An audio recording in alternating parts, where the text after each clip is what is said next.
Beginning, the desert of two suns. The planet Carthian 7 was a furnace. Two suns hung over its horizon like molten eyes, their heat flattening everything beneath them. Wind whipped across the endless desert, carrying dust sharp enough to peel skin. The human outpost, Eden Ridge Station, stood as a lonely speck amid that endless gold, one of the few habitable points left after the great terraform collapse. Lieutenant Marcus Hale had been stranded there for 6 days after his shuttle's power core failed. His last transmission to command had gone unanswered, and his emergency rations were down to a single bottle of water. The nights were worse. The cold gnawed through his suit, and the sound of shifting sands often carried whispers that weren't human. He had started talking to himself to stay sane. On the 7th day, his suit's temperature warning beeped red. Marcus pulled his scarf tighter, trudging toward the ridge that bordered the salt flats. "If I die out here," he muttered, "at least I'll die standing." But then, movement. A shimmer against the sand, like light bending around a shape. He stopped, squinting. The shape grew clearer, humanoid, collapsing into the dunes. "Hey," he shouted, stumbling forward. "Hey, stay with me." He reached the figure, a woman, or at least something like one. Her skin glowed faintly beneath layers of fine dust, and her silver hair was tangled with glass-like fibers. She was breathing shallowly, her lips cracked, eyes shut tight. Her clothing, if it could be called that, was made of metallic threads, torn and fused by heat. And around her neck hung an insignia, a circle of stars surrounding a sunburst. Marcus had seen that symbol before. It was the royal crest of the Vireth Dominion, the most powerful alien empire in the quadrant. "Oh, hell," Marcus whispered. "You've got to be kidding me. The choice in the dust." Marcus stared down at her. A Vireth. The same species humanity had nearly gone extinct fighting 50 years ago. Billions had died on both sides before a fragile truce was signed. Now, here she was, an injured royal, probably from one of their deep space fleets. He looked at his bottle of water. Then at her. Then at the endless desert. Logic said to walk away. Every survival protocol said the same. But he couldn't. He knelt beside her, unsealed his bottle, and poured a few drops onto her lips. Her throat moved. Her body jerked slightly. He hesitated, then gave her another sip, just enough to wet her mouth. The faint glow of her skin brightened.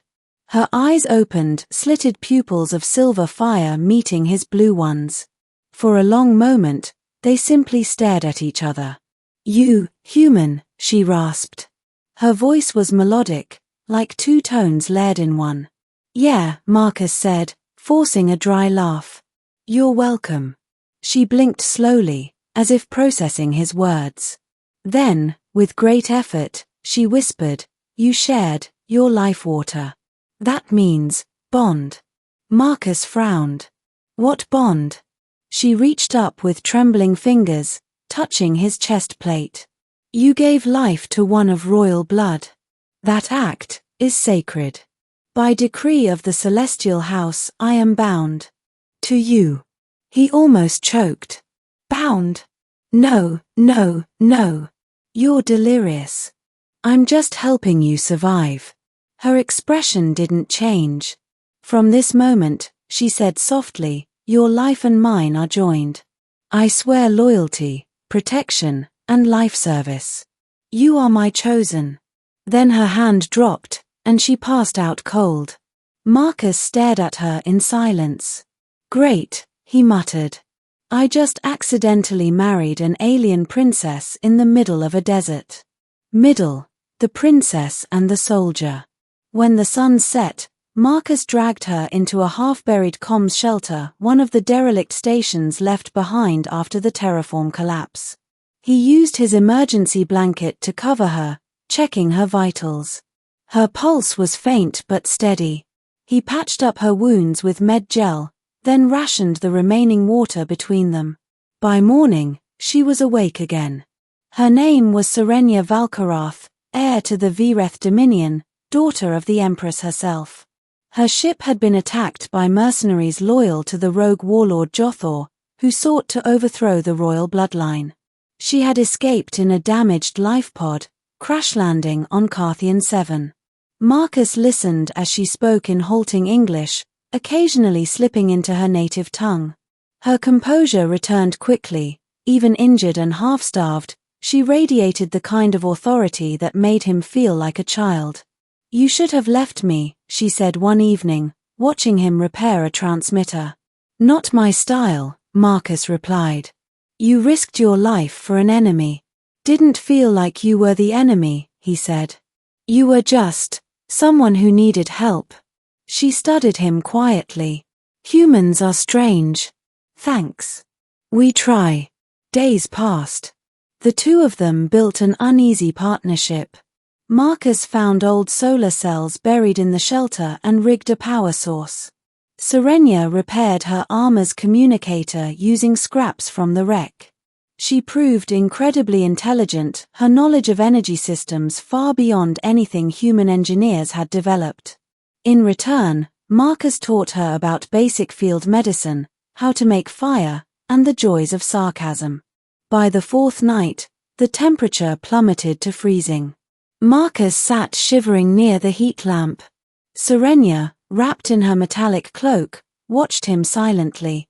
"Human," she said finally, "you are cold. I'll live." Without a word, she moved closer, pressing a hand to his shoulder. A faint warmth spread through his body, radiating from where she touched him. He looked at her in surprise. "Your thermal systems are." "I adjusted them," she said simply. "You gave me water. I give you warmth." He smiled faintly. "That's fair." Their eyes met in the dim light, his tired and mortal, hers glowing with an inner luminescence that seemed alive. For the first time, Marcus thought the stars didn't feel so far away. The rescue that became a revelation. On the 9th day, the transmitter crackled to life. A faint voice came through, Commander Vega, one of Marcus's squad leaders. "Lieutenant Hale? Do you read? We've got your signal." Marcus grinned. "Loud and clear, sir.